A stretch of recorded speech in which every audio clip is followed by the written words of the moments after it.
done by Maxwell, and the electromagnetic waves were discovered and also generated and studied by Hertz. Okay. So how they discovered this electromagnetism? And light also an electromagnetic waves. We know that light also an electromagnetic waves. It was electromagnetic waves are discovered by Hertz. Okay. So to discover the electromagnetic waves, Hertz performed an experiment. Before that, in the year 1895, Röntgen, who discovered X-ray.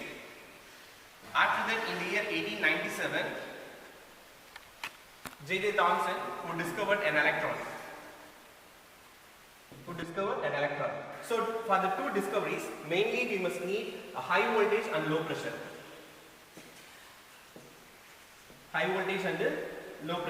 So how they discovered this? So we'll see that. Now first we are going to see how to produce an X-ray. So to produce an X-ray, already I told that we need a high voltage and low pressure. So for that we have taken a special type of vacuum tube, which is very thick wall glass tube.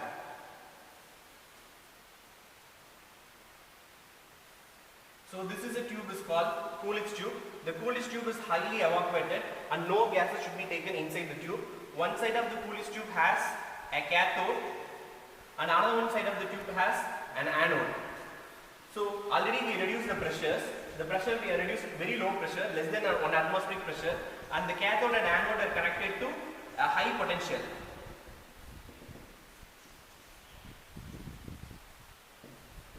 Okay, this is a high voltage battery and this is a rheostat.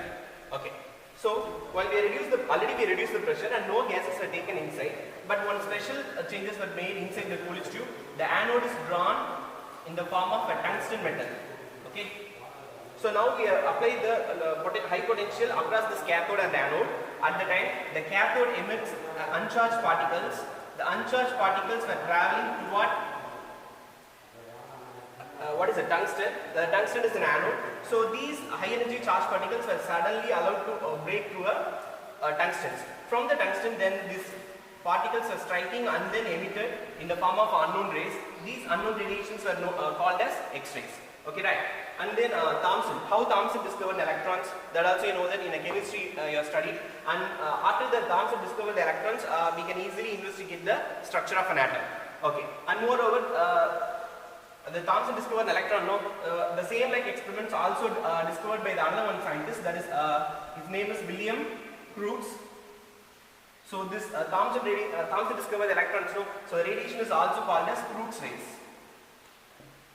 rays. And another one name is cathode rays, because the cathode only emitted the negatively charged particles. So the cathode emitting this negatively charged particle and the negatively charged particle which is traveling towards a positive anode. So the rays are also called as Crookes rays or cathode rays. Okay, right?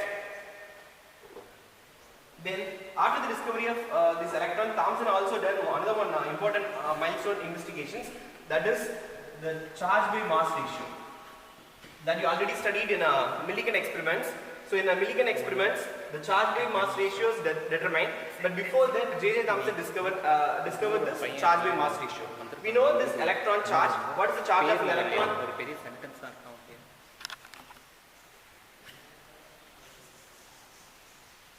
So what is the charge of an electron? The charge of an electron is 1.602 into 10 to the power minus 19 coulomb, and the mass of an electron, what is the mass of an electron? 9.1 into 10 to the power minus 31 kilogram. So the charge by mass ratio, so what is the value? 1.76 into 10 to the power 11 coulomb kilogram inverse. So the charge by mass ratio first discovered by who? J.J. Thomson. After Thomson, who discovered this? Millikan. So Millikan performed an experiments, that is oil drop experiments. From oil drop experiments, he estimated the charge mass ratio. So what is the charge mass ratio? 1.76 into 10 to the power 11 coulomb per kilogram. Okay. And one more thing, while perform these experiments, the charge mass ratio is independent of the nature of the material taken and nature of the gases taken inside the tube. And one more thing, in the Coolidge tube, we should not take any gases. Why we should not take any gases now? Already we applied the high potential. Because of the high potential, the gases may get ionized. To avoid this, we evaporated the entire gas inside from this vacuum tubes. Okay. So if there is no gases, then there is no ionization takes place. And then we have created the high voltage. So by high voltage and low pressures, there is unknown radiations were emitted from whose experiment? Ranjan experiments. So these rays emitted from this anode is called, what is the name of the rays? X-rays. Okay. So now we are going to see the electron emissions. So note the points. The charge by mass ratio is 1.76 into 10 to the power 11 Coulomb kilogram inverse.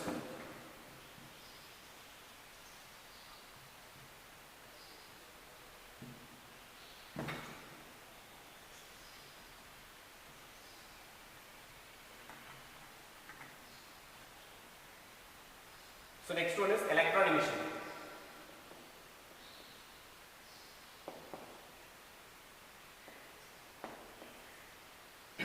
Actually, mostly we use metals. Metals only are good conductors. Okay, not only the conductor of electricity, also a conductor of heat. Okay, so how the metals have the ability now? Metal contains free electrons. The free electrons are responsible for the conductivity. So usually the electrons were arranged randomly on the surface, but it all gets uniformly arranged by applying the external potential. Okay, so from this metal surface, we have to remove an electron. So how it is possible? Suppose if you try to remove the free electron from the metal surface, okay, you are trying to remove this free electron from the metal surface. Already the metal have a surface positive ions. The positive ions again pull back the electrons from the to the surface. So it is not possible normally. So how to remove the free electron from the metal surface? So for that, we will apply the external high energy. Certain minimum amount of energy is given to this metal surface. A part of the energy that imparts free electrons, that is called as work functions, and the remaining energies goes to the maximum kinetic energy of the electrons. Okay, so the amount of energy is given to this metal surface. In that, the part of the energy is used to remove the electron from the metal surface, and remaining energy goes to the escaped electrons energy. So that we can say the maximum kinetic energy of escaped electrons. Okay.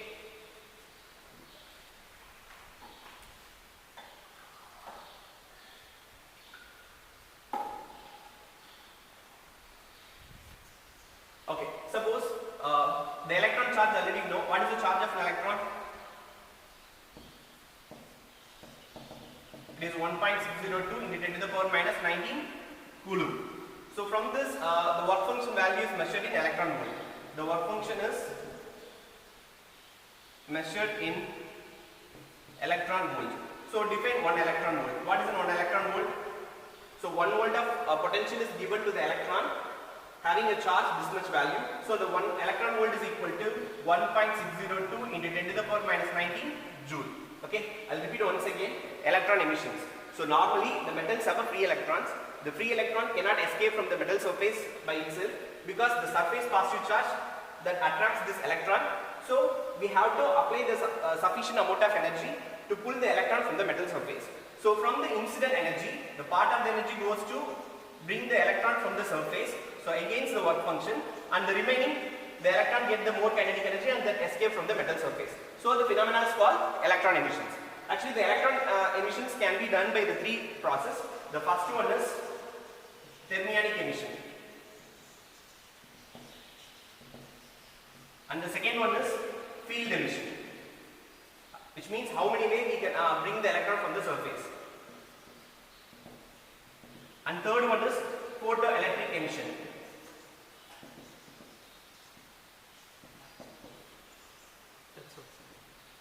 Okay, so what is the thermionic emissions?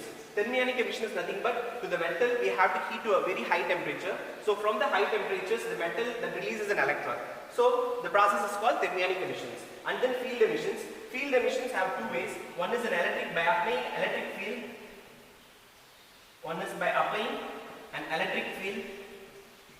and then a magnetic field. So from the two process, we can remove the electron from the metal surface. To the metal, while applying the electric field, which means we should apply a high voltage, nearly in the order of 10 to the power 8 volt per meter. Okay, that much high potential is required to remove the electron from the metal surface, or otherwise we have to apply the strong magnetic field. Either by applying a strong electric field or magnetic field, we may remove the free electron from the metal surface. And the third process is photoelectric emissions. So it right itself have photoelectric emissions. What is called photo? Photo is nothing but light. So when a light of suitable frequency which is allowed to fall on the metal surface, the electron can be released. So these are the three methods we can remove the electron from the metal surface. So the removed electron is called photoelectrons. So what is the name of these electrons? Photoelectrons. Okay. So from this we are going to see the photoelectric effects. Okay. I'll recall once again. Before 19th century, electricity and magnetism both also in a different field. But at the end of the 19th century, the electromagnetism were unified. So two scientists done that. One is Hertz and another one is who is it? J.J. Thomson. Okay. So and Maxwell also done that. Actually, Maxwell only unified the both electric field and magnetic field. That is called as electromagnetism. Okay. And J.J. Thomson only first discovered an electron. So after the discovery only the atomic structure still goes very deeper. Okay. And J.J. Thomson also estimated the charge by mass ratio. So what is the charge by mass ratio? 1.76 into 10 to the power 11 coulomb per kilogram. Okay. And then after J.J. Thomson, next R.A. Millikan came. Millikan also performed an experiment, that is the oil drop experiment. From oil drop experiments, I estimated the charge mass ratio. What is the charge mass ratio? Similar value. Okay. And then electron emissions. In electron emissions, we have learned the important term, that is the work functions. So what is the pi naught? That is called as work functions. What is the work function? Basically, the metal contains free electrons. Normally, the free electrons cannot escape out from the metal surface. So we should apply some things to escape the electron from the metal surface. Because if electron try to come out from the metal surface, the positive charge on the surface that acquire back the electrons, that is pulled back towards the surface. So we have to overcome the attractive pulls. So to overcome the attractive pull, we should supply the external energy. The external energy may be in the three form. Either by supplying a high temperature, or by applying a high electric field or magnetic field, or by applying a light of suitable frequency. Because of this, out of these three phenomena, any one phenomena is enough to release the electron from the metal surface. So the process is called, what is the emission? Electron emissions. And by the process by which an electron to remove from the surface by a suitable energy, that is called as work functions. Actually, the work function is different for different materials. It is least for cesium. We know cesium. For cesium, it is 2.14 electron volt, which is very, very less, and it is maximum for platinum. So platinum has 5.65 electron volt. So note it down. Already they asked in 1 marks. So the work function is least for cesium metal, and then a material, and then for platinum it is very high, which means from platinum easily we cannot remove the electron. So we should require a more amount of work functions. Okay, and one more thing, if the work function is very less, easily we can remove the electrons. Okay, so for that's what for platinum easily we cannot remove electron from the surface. Okay, so now we are going to the important topic. Till now only the introductions. From the introduction we have learned what is the photoelectric emissions and how many ways we can remove the free electron from the surface. And one more thing, the energy which is used to impact on the surface of the metal is called photons.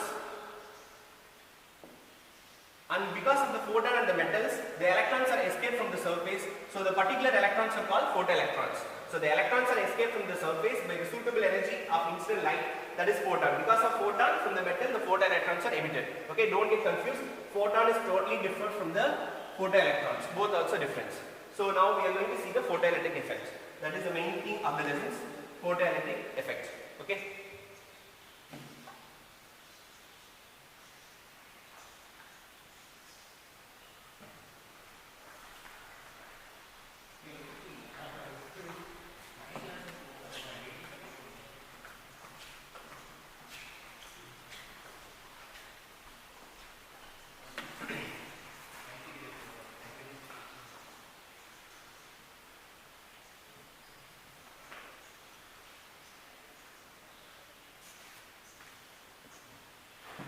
So the photoelectric effects by two scientists' observation we can see.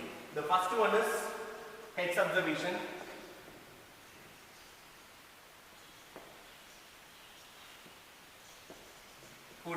effects. First one by Head's observation.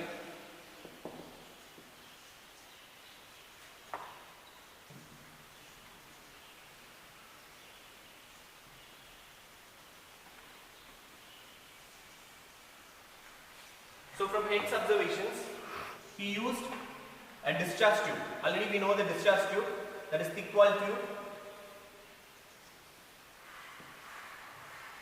From this discharge tube, the two electrodes are taken. One is a cathode, another one is anode, and already it is evacuated. And we apply the high potential.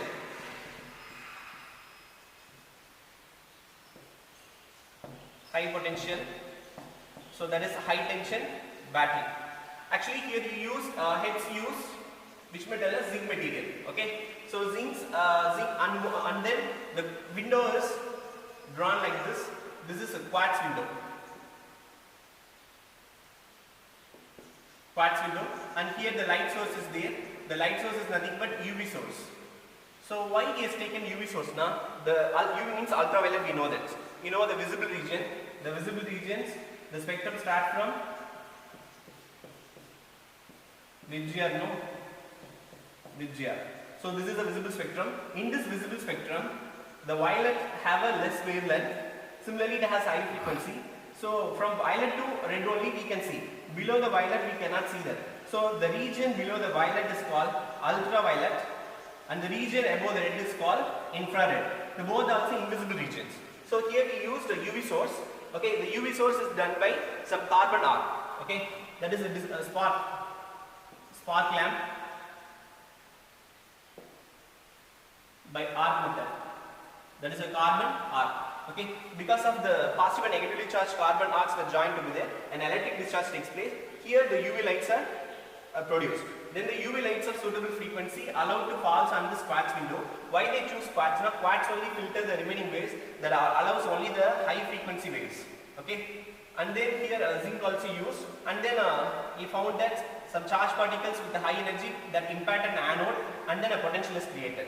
So this was the experiment performed by Heads first. After Heads, who came now? Halbach and Lenard.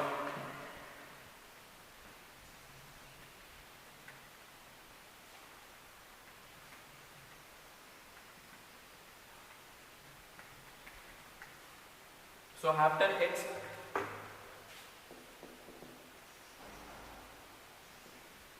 Halbach's and then Lenard observations. From their observations, see that they specially changed some modifications in that. They taken the discharge tube,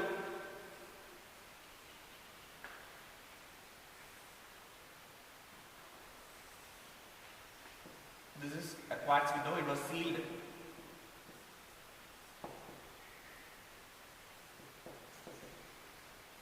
This is a light source. What source it is? Ultraviolet source. And then a cathode is placed one side, another one side, and anode is placed. So cathode is called emitter and anode is called collector. What it emits now? High energy charged particle, that is electron. And anode is called collector because the anode is positively charged that receive the electrons. And both also connected to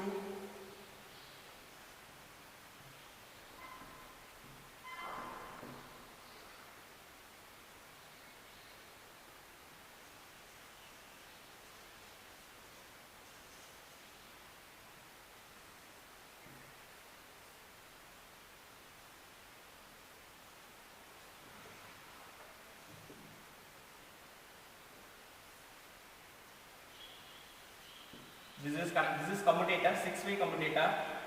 Commutator already you studied.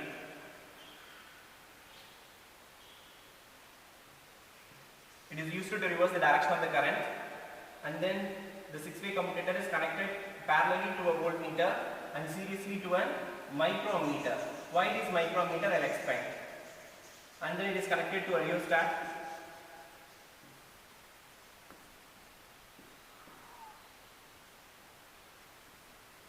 After from the rheostat, it is connected to a battery. Okay. So this was the experiment set up by Halbach and Lenard, and from this experiment only we are going to learn the photoelectric effects. Okay. So initially the source is kept a certain distance from the quartz window. So the source that produces the ultraviolet rays, then the ultraviolet rays from the source which is made to incident on this cathode. So cathode is called emitter plate.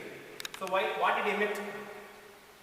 The cathode is called emitter plates. So when a light of suitable frequency falls on this metal surface, then from this metal surface, okay, it accrues some energy and then that releases a high energy charge particle. The high energy charge particles which travels towards a positively charged anode. Here anode is called collector. So what it collects?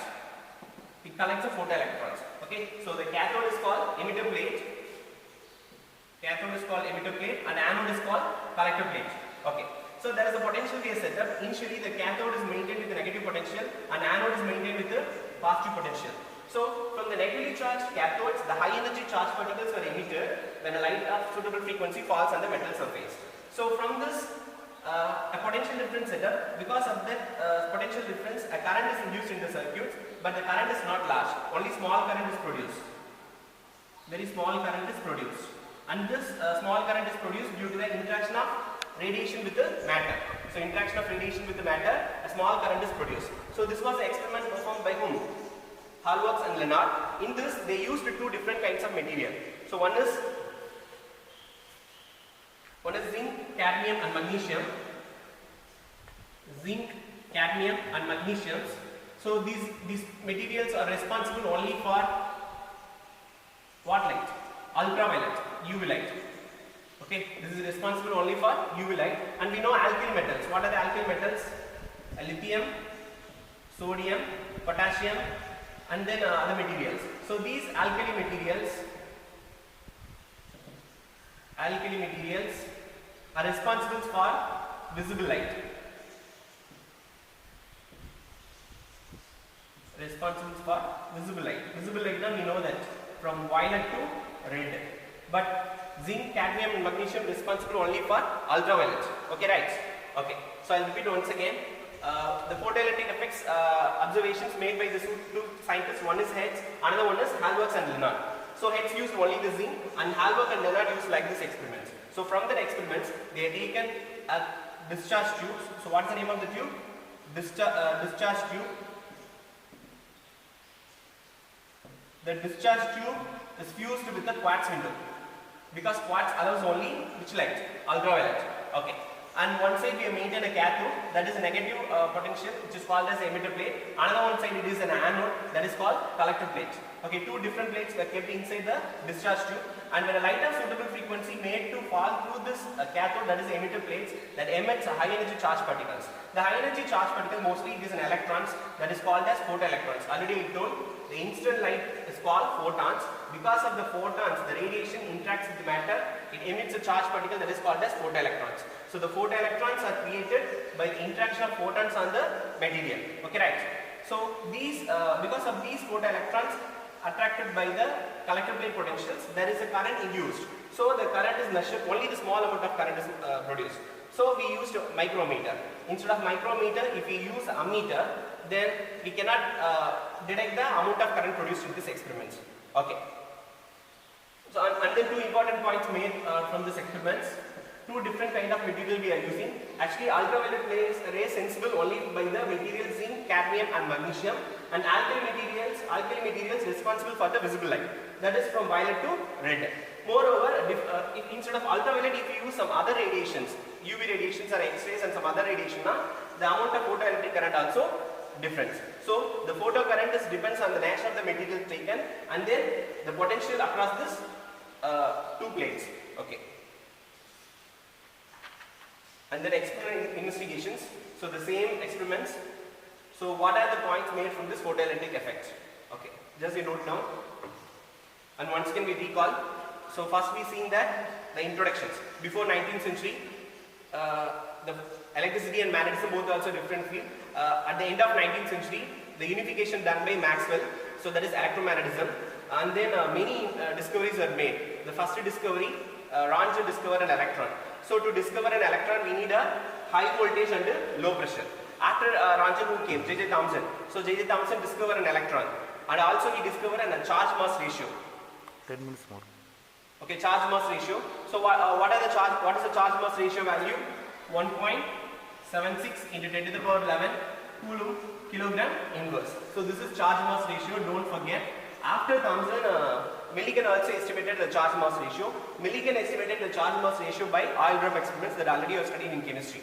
Okay, and the photoelectric effects. And before knowing the photoelectric effect, we should know work function.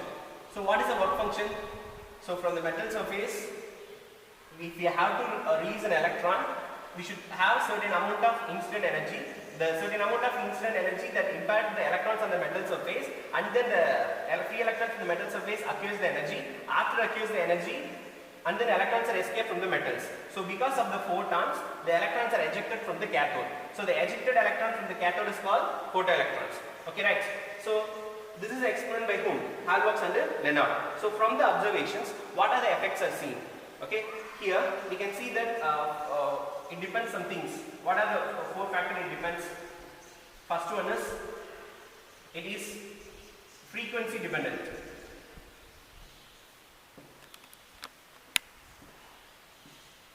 And then independent of intensity. It is independent of intensity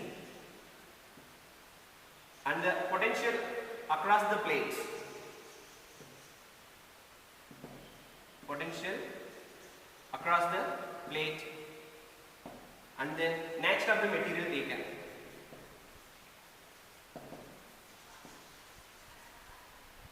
So each one we are going to see deep. First we are going to see the intensity of incident radiations. Okay.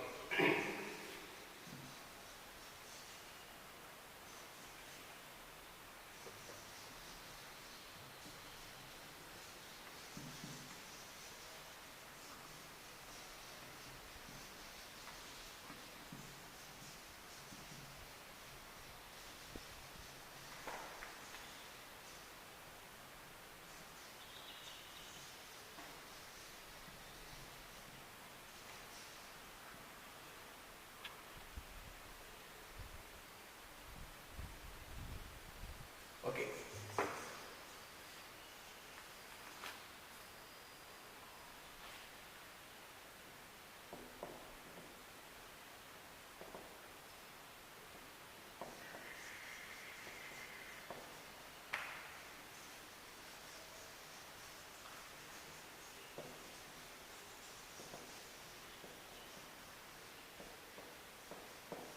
So effect of intensity of light on photoelectrons.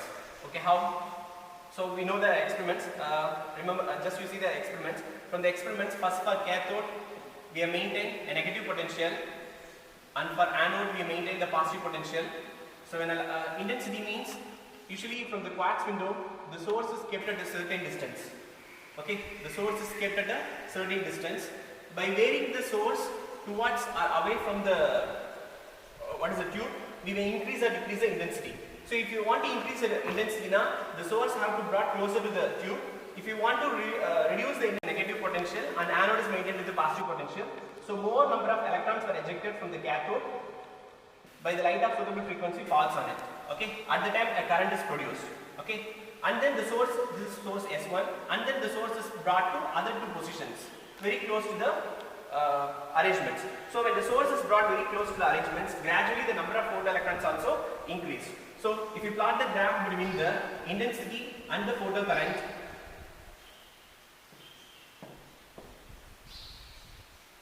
it linearly increases. It linearly increases, but it won't increases rapidly, only the certain value. So the intensity of incident radiation is directly proportional to photocurrents. So that was a final result we get from this effects. So the intensity of incident radiation is directly proportional to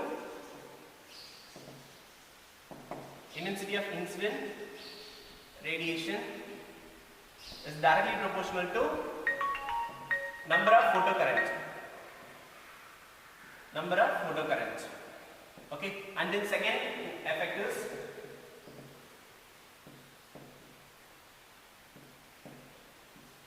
effect of frequency. Effect of potential. So in the effect of potential, Listen. You know the collector plate. The collector plate is called anode. So collector plate potential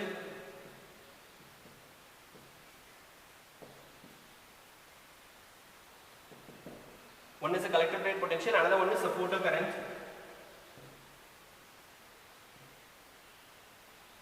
Okay, so we maintain the collector plate, we didn't move the source towards or away, we fixed the certain distance. Okay, only we are going to vary the potential. Actually in this case, we vary the sources from the different positions, S1, S2 and then S3. Okay, by varying the source, there is a change in the number of photocurrent.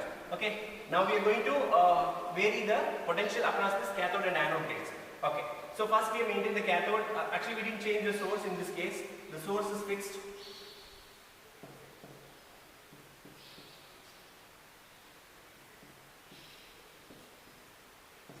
Cathode is negative, anode is positive, and source is fixed. Okay, that is UV source. Okay, so light of suitable frequency falls on the metal surface, the number of electrons are ejected that was attracted by anode. Okay, that is in positive directions. That is in positive directions for this intensity. We maintain the intensity as I1. So gradually increase the potential by varying the commutator and rheostat. By rheostat gradually increasing the collector plate potential. So when the collector plate potential is increased for the particular intensity I1, gradually the photocurrent also increases. After a certain value, it stops. Okay, so this is for intensity I1. And then what are we going to do? For the particular intensity, we are changing the potential. How will you change the potential? By commutator. Using commutator, you change the potential between the cathode and anode. Now you reverse the potential between the cathode and anode. While you are reversing the potential, and you are again increasing the rheostat, but you notice that the photocurrent is rapidly decreases. After a certain point, it stops. Okay, so this is the negative potential. So that is called as a retarding potential. Retarding potential. So after a certain retarding potential minus V01, the photocurrent stops. Okay. Now once again reverse the commutator, maintain the collector plate with the negative potential and anode plate with the positive potential. Now you move the intensity. Okay. How will you vary the intensity? By moving the source somehow towards or away from the source. For the second intensity of light, once again you notice that gradually increase the potential across this plate. The electrons are emitted. After more number of electrons are emitted, after a certain points, again it gets saturated. Now reverse the commutator and maintain and then collector plate potential, it's a positive charge, and anode plate is maintained with negative charge. Once again, gradually increase the potential, but you notice that the number of photoelectrons negatively it decreases. After the certain point, it stops. Okay.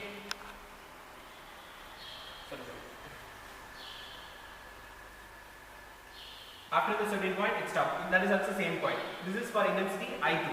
Now vary the intensity. Now the intensity is I3. I3 also repeats and gradually increasing. The photocurrent also increase. After a certain point stops, and again you reverse like this, and by reversing it stops at the same point. So from this experiment, what you can find, the photocurrent is independent of the intensity. Whatever may be the intensity, after a certain point it gets saturated. And for all the different kind of intensity have the same stopping potential. So stopping potential means after the stopping potential no electrons emits. Okay. So I recall once again what we learned from this lessons. First one, photocurrent and electromagnetism, how they unified. After that, work functions. So work function we know that. Sir.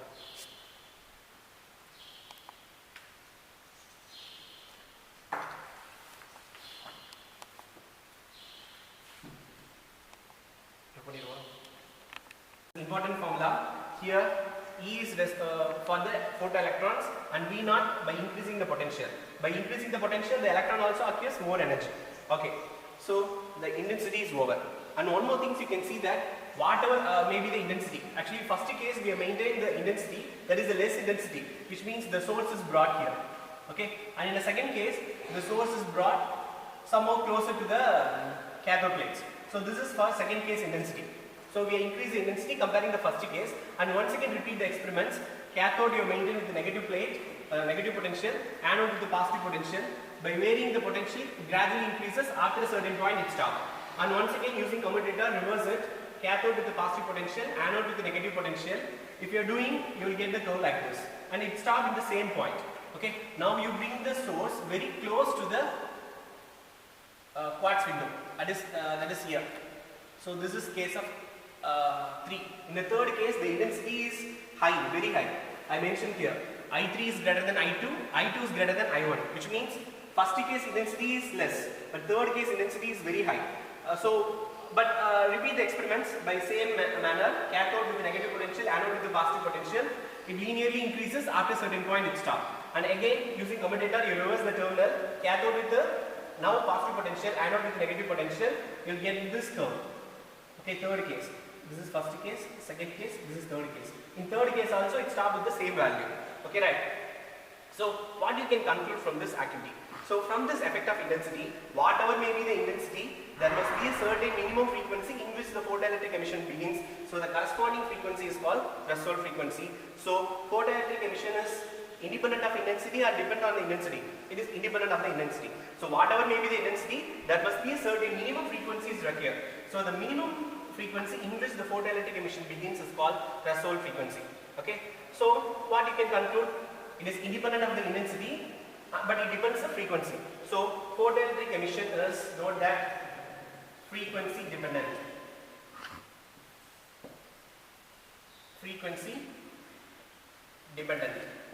Okay, photoelectric effect is frequency dependent, but independent of intensity. Independent of intensity.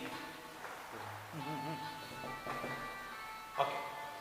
So whatever may be the intensity, but all have the same stopping potential. No. So that only the photoelectric effect is independent of the intensity and depends only the frequency. Next we are going to see that effect only. Okay. Third one is effect of frequency on photoelectric effect. Okay.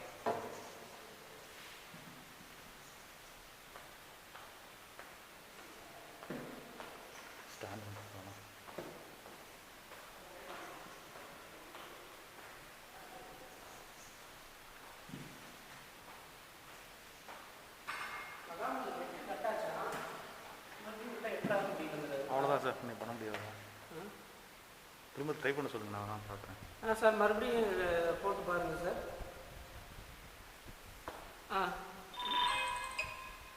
வெயிட்டிங்கில் தான் இருக்காங்க sir. ஆமாங்க sir. இப்போ அது class start பண்ணதுனால close பண்ணியிருப்பாங்க. இப்போ ஒரே நிமிஷம் சார், அதில் இப்போ ஓப்பன் பண்ணியிருக்காரு. இப்போ ட்ரை பண்ணுங்க sir. Listen. Now this effect of frequency மகாமணி போட்டிருக்கான். வர சொல்லுங்க. இப்போ வாங்க சார், நான் அட்மிட் கொடுத்துட்டோம். So the same experiment, but we are going என்ன பேரு சார்? ஹர்ஷினியாங்க sir. Intensity is fixed. Shakti ஸ்ரீன்னு பேரு. We fix the intensity. We are நான் going to vary sir. only சரி the போடுங்க, இப்போ வந்துடும் சார். வந்தோடனே நான் அட்மிட் கொடுத்துட்றோம். intensity is fixed, but we are going to vary the frequency. We are going to vary the frequency. Note that it is a frequency dependent. Okay. So first, the certain intensity is fixed. So we should, once we are kept the source fixed, we should not disturb throughout the experiments. Only we are going to vary the amount of light chosen. Okay. As already told, zinc, cadmium and magnesium, these are responsible only for ultraviolet. But alkali metals responsible for visible light. Okay. So according to the material it differs. So now for frequency variations I am going to choose some alkali metals. So in that we should not change the collected rate potentials, only the frequency alone we are going to change. For different sources, the different frequencies we have. So first you select a certain frequency nu1. Okay. For a certain frequency nu1, you maintain the collector is negative potential and anode is positive potential. So if you plot the graph versus photocurrent and the collected rate potential, it gradually increases up to a certain value. After that, it's saturated. So this is for the frequency nu1. Okay. Now using commutator, reverse the terminal, and for cathode it is positive potential, anode it is negative potential. While you are reversing, gradually increasing the voltage, it decreases negatively. Okay. Once again reverse the commutator, and now for cathode it is negative potential, anode it is positive potential. Now for the second frequency of light you are choosing. So So for the frequency of mu2, repeat the experiment. Once again you will get the same reading like the first case, but after that it's saturated. Okay. Now using commutator, reverse it. For cathode it is positive, anode it is negative. And in this case, you will get another value. Okay, this is mu1, this is mu2. And once again, for another one, third frequency of light, negative, and this is positive. It increases gradually by varying the potential increases and then stops. And by reversing the commutator, now we have maintained the cathode with the positive and anode with the negative, and you will get like this. So this is the third frequency. So for the first frequency, stopping potential is minus V01, and for second frequency of light, stopping potential is minus V02, and for the third one, minus V03. So for a different frequency of light, we have a different stopping potential. So from this we can conclude that the photoelectric effect is frequency dependent. As I already told, photoelectric effect is frequency dependent but independent of the intensity. Whatever may be the intensity, but there must be a certain threshold frequency is required to initiate the process. Okay? Any doubt in this? No doubt. Okay, I hope no doubt in this. Okay. So, and for a different material also, it have a different values. Okay. If I use a zinc material, you will get, actually zinc material is responsible only for UV light, and alkali material is responsible for visible light. Okay. So once the photoelectric emission to begins, we must use only the certain frequency of light. Because of that only we use ultraviolet. Why ultraviolet? Na? In a visible light, violet, indigo, blue, green, yellow, orange, red. On the visible spectrum, below the violet region, which have a high frequency of light, that is called ultraviolet. So the ultraviolet light is high frequency light. Okay, so that only the photoelectric emission begins. But for infrared radiations, it not happens. Okay. So what are the conclusions made from the photoelectric effect now? First one is, it is independent of the intensity, frequency dependent, and potential across the plate. Potential across the plate. What are the two plates? Cathode and anode. And third one is nature of the material used.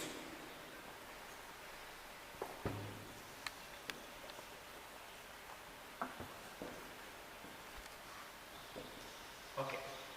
Any doubt in this? No doubt.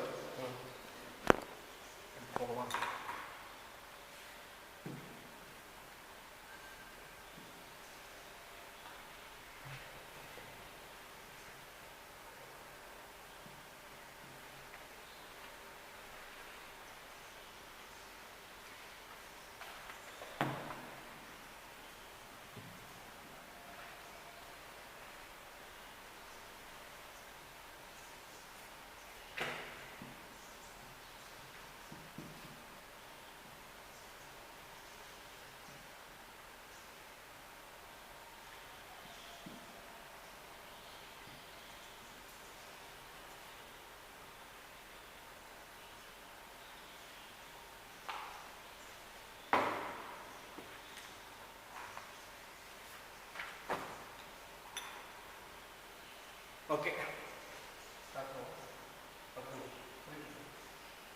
Okay. So till now we have seen the photoelectric effect, how to produce the photoelectrons. Actually, photon is different from the photoelectrons. Photon is nothing but the radiations which it interacts on the material. So that is a matter. So when the radiations interact with the matter like a cathode plates, that emits a photoelectron. So photons and photoelectrons both also different. Now, why classical wave theory is failure to explain?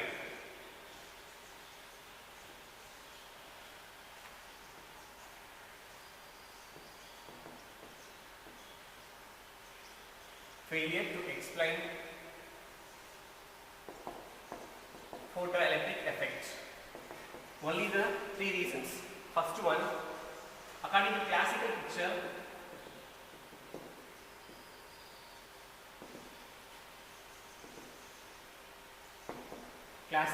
of light. What the classical picture picture says now photoelectric effect depends on intensity. Whatever may be the frequency, but for a different frequency, the different photoelectrons are produced. So that was a wrong statement. So classical picture says for different intensity of incident light, different frequency, different intensity of the incident light, photocurrent is maximum. Photocurrent vary. Whatever may be the frequency.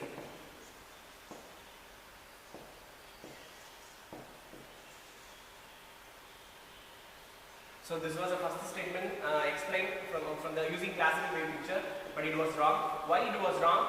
They said that whatever may be the frequency. No, it was wrong. Photoelectric effect is depends frequency. So already I said there is certain minimum frequency from which the photoelectric emissions begins. So the corresponding frequency is called threshold frequency. They forgot to say about threshold frequency. So this was very important term. But they are saying that for different intensity photocurrent also vary. So it was a wrong statement. Second one, they said that from incident light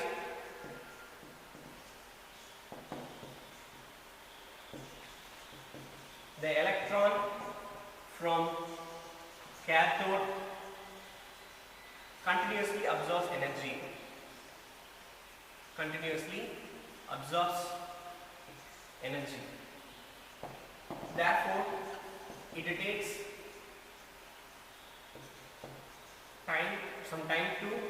time to release photoelectron. But that was wrong statement. So this was also wrong. Why it is wrong? Because once the incident on the cathode plates, immediately the electrons were ejected towards anode. Okay, so even it takes very less time. So 10 to the power minus seconds, that is nanosecond time, only takes it to impact an incident radiation to escape the electron from the metal surface. So they are saying it is a time dependent.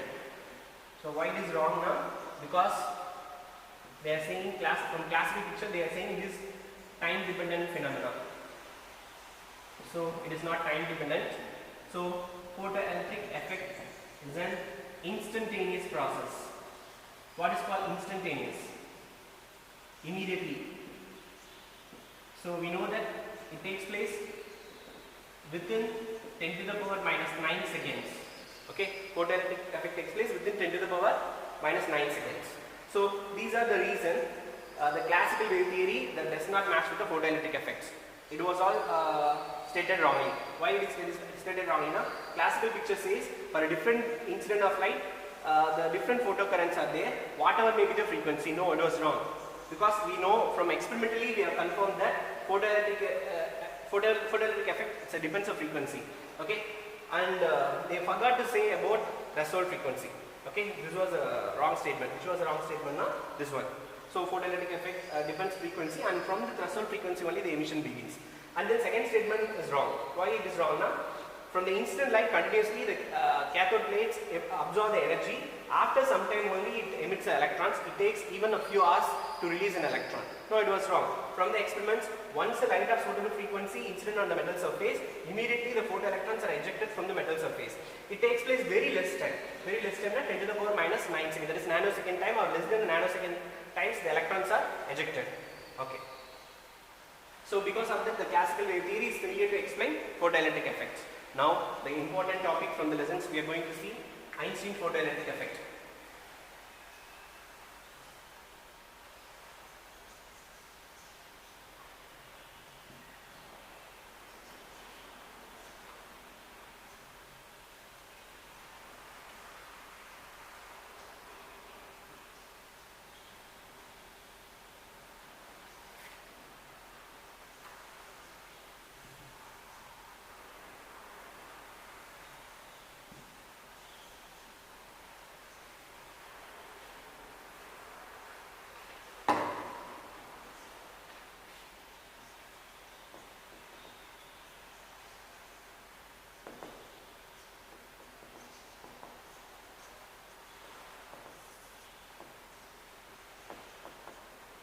So according to Einstein's photoelectric effect, isn't it? There is a metal.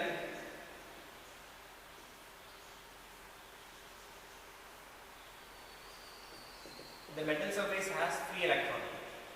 The metal surface has free electrons. Usually we cannot release the electron from the metal surface. Why not? The positively charge in the surface that will bring back the electrons from the surface. So it is not easy to remove electrons. Already I said there are three processes are required to remove the electron from the metal surface. One is by applying more amount of heat energy, that is thermionic emissions, and then by creating a strong electric field or the magnetic field to remove an electron. And third one is when a light of suitable frequency. Okay. So when a light of suitable frequency, that is energy of incident photons, that falls on the metal surface,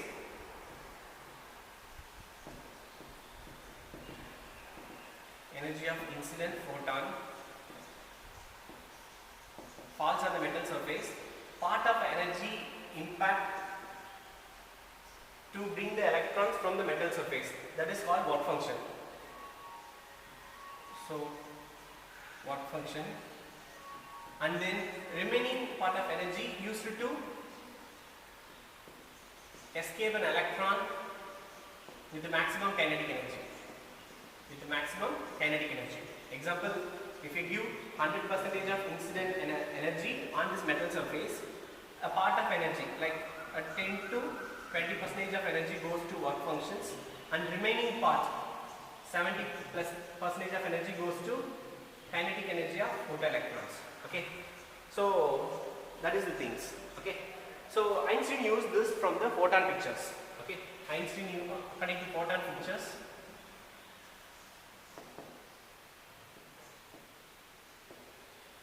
According to photon picture of light, according to photon picture of light, the energy of incident photon is part of the energy used for work function, remaining for kinetic energy of photoelectrons. Okay. So from this, the energy of the photon, that is E and pi naught, we know that, and then maximum kinetic energy of photoelectrons. Okay, this is the equations, and we know the energy of incident photon. What is the energy of incident photon? E is equal to h nu, no? E is equal to h nu, because frequency is more, then energy also more, because photoelectric effect is a frequency dependent, and the proportionality constant is Planck's constant. We are going to derive the Planck's constant value too. So E is equal to h nu, and then pi naught work function plus Ke max, but we want the maximum kinetic energy of escaped electrons. We are going to determine the maximum kinetic energy of escaped electrons. So Ke max is equal to h nu minus pi naught. Okay, so this is called Einstein photoelectric equation. Okay, this is called Einstein's photoelectric equations. Okay, so from these equations we know that already. We know that the maximum kinetic energy of photoelectron is equal to eV naught. Then how will you change the equation? Then eV naught is equal to h nu minus pi naught. Then the stopping potential V naught is equal to h nu minus pi naught divided by E. That is stopping potential V naught is equal to h by E into nu minus pi naught by E. This is another one form. So externally we are going to verify that. I repeat once again, there is a metal which contains free electrons. We want to remove the electron from the metal surface. So it is possible by the light of suitable energy falls on this metal surface. That is, the energy of suitable photon falls on the metal surface. From that part of the energy that impacts the to electron to bring out from metal surface, that is against the work function. Remaining energy goes to the photoelectrons. Okay, that is the energy of incident photon is equal to work function plus kinetic energy of photoelectrons. So from that we found the kinetic energy. After that we can find the stopping potential also. That is stopping potential is equal to h by E into nu minus pi naught by E. Okay, graphically how to represent this? See here.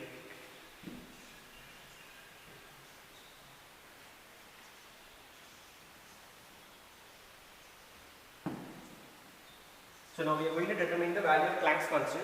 So how will you determine?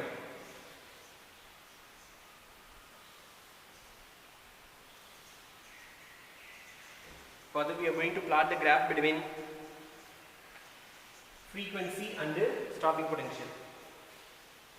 Frequency and stopping potential. That is V naught nu graph. These are 10 minutes more. V naught nu graph. So the already metal is taken. Only one particular metal is taken. While increasing the frequency, increase the stopping potential also. Am I right? So increase the applied frequency, then the linearly it is increases, and photoelectric emissions begins from the certain value. This is called threshold frequency. So incident frequency should be greater than threshold frequency, then only photoelectric emission begins. Then gradually increasing the frequency, that increases the stopping potential also. Okay, it linearly increases. So if you take a slope, now take a slope at any points in this linear curve. So you get theta now. Okay. So AB and C. So from the slope, you can determine the slope value. The slope is equal to, that is slope M is equal to tan theta now. So tan theta, which is equal to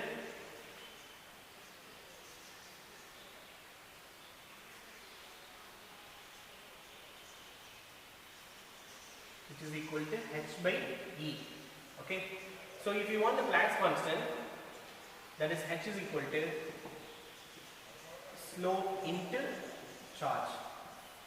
Okay. So from the slope, by multiplying with the charge, you will get the Planck's constant value. What is the Planck's constant value? 6.626 into 10 to the power minus 34 joules second. So that is Planck's constant value. So this is H value. So we determine the H value also. Also negatively increase that. It means here. So this is a point from the graph minus pi naught by E. Minus pi naught by E, and this one. And here this is H by E. This is H by E. Okay. So Einstein derived this also.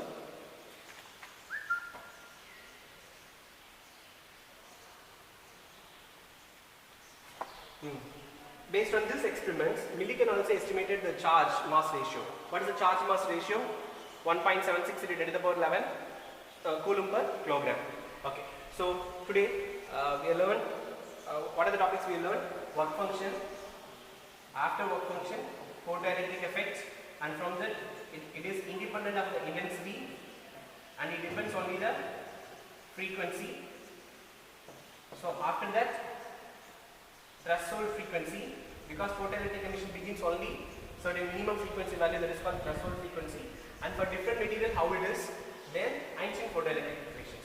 So these are the topics we have covered today, and this is Einstein photoelectric equations. Here the pi naught is also equal to h nu naught, no? So another one alternative form is maximum kinetic energy of photoelectron is h nu minus h nu naught, since the work function value is equal to h nu naught. So the Planck's constant is common in both terms. So take the Planck's constant outside, nu minus nu naught will get. So maximum kinetic energy of photoelectron is h nu minus h nu naught. So this is alternative forms. Okay. And from this we have derived the value of Planck's constant too. How will you get the Planck's constant now? From the slope. Okay. The graph is plotted between, what are the two things? The incident frequency and the stopping potential. Okay, and the graph is linearly increases, and the photoelectric emission also begins from this point, and this point is called threshold frequency. Okay, thank you.